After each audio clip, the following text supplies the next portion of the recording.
members of cabinet colleagues, parliamentarians, members of political parties, members of the press, and all those here present, including the Chief of Staff, the Director of Press, Director of Protocol, Security, and all other protocol respectfully observed.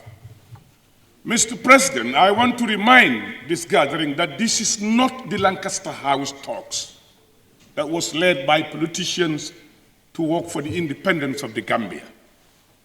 These are talks that are meant for us to discuss and chart the way forward to better our democracy and to see how we can improve on the livelihood of the Gambian people. And we must also appreciate it is a very difficult task. Political dialogue is not easy anywhere in the world. I have witnessed it. I'm one of those who led the ECOWAS parliamentarians and ECOWAS commission members to the political dialogue in Lome. And we've witnessed the political dialogue in Nairobi that led to the new constitution.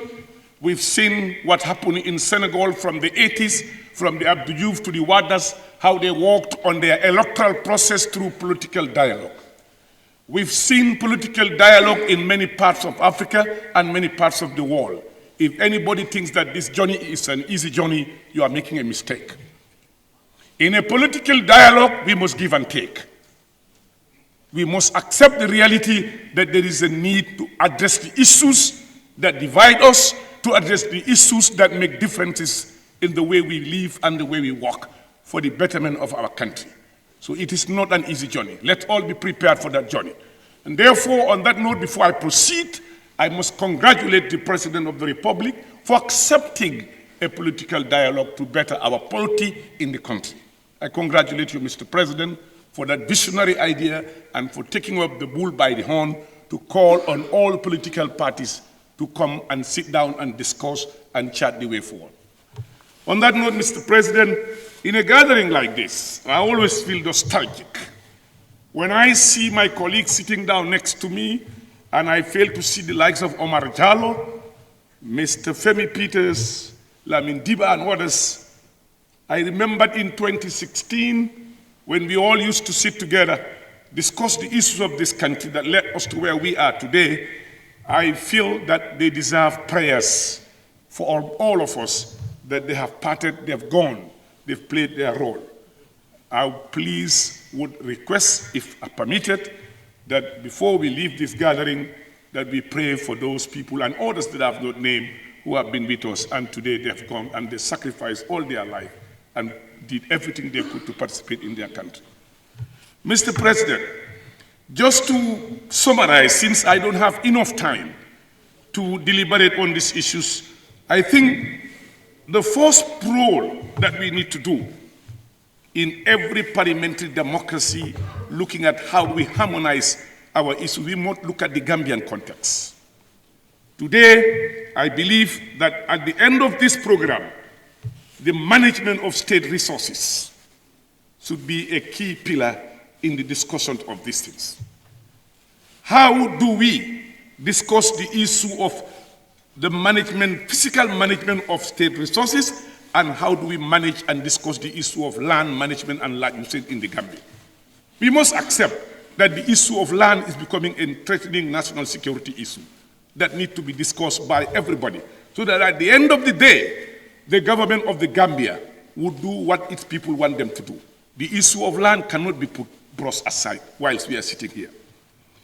The issue of religious coexistence must be an issue that we have to address.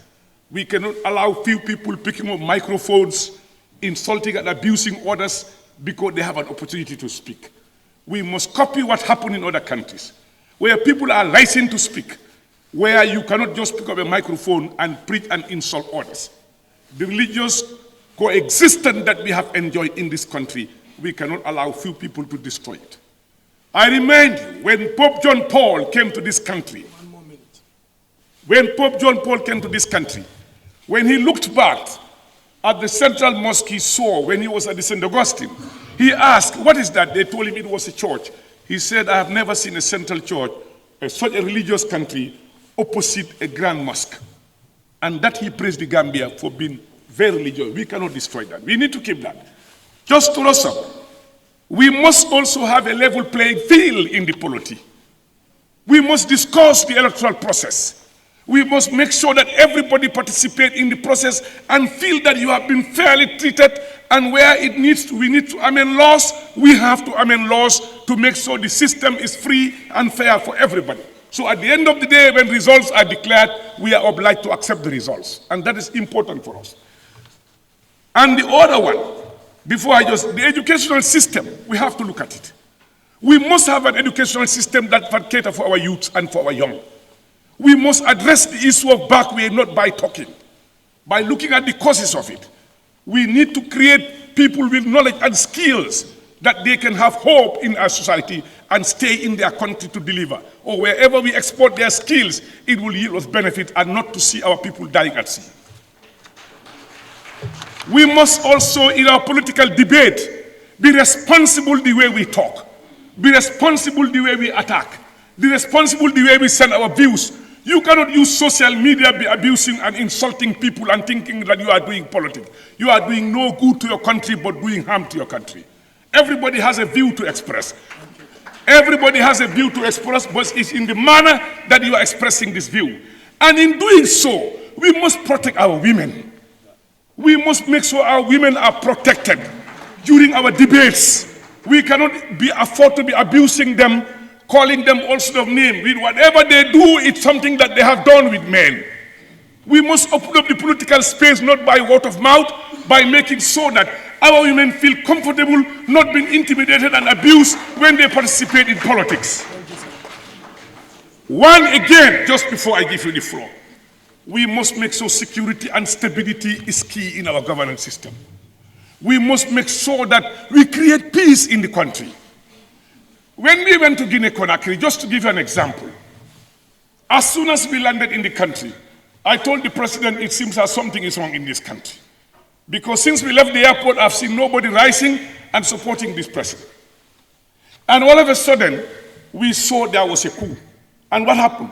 The foreign minister told me, he's been telling the opposition, don't encourage instability. When instability comes, you all become victims. Today, all of them are in exile. All of those who are instigating instability are in exile.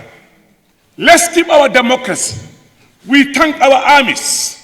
We thank the Gambian army and the African armies. They've done well to liberate Africa. They are good in changing government, but they are very bad in managing countries. We want them to stay away from our politics and our governance. We want them to stay our way. Parliamentarians are responsible of distributing and allocating national resources. It is not the President of the Republic alone. And you cannot also be talking about high cost of goods and blame the government of the Gambia for that. We are not in control of the production prices overseas. When we order the product, it's not produced in the Gambia. President Barrow cannot dictate the cost of those goods. Few months ago, a ton of rice was $400 in the international market. Today is $500 plus. The long grain rice, which was $500 today, is $700. How can President Barrow determine the price of that rice when he is not producing the rice? The solution of this country, let's go back and produce for what we eat and grow what we eat. And stop blaming the government. Stop blaming this government for price rise. That is cheap politics. Let's avoid that. Let's understand where the truth lies, and we speak the truth and we work together. So that when we leave this hall, when we finish these discussions, we could come out with a document that would amend our laws, come out with a document where everybody will respect each other, and we move the interest and the advancement of the Gambia forward. Thank you.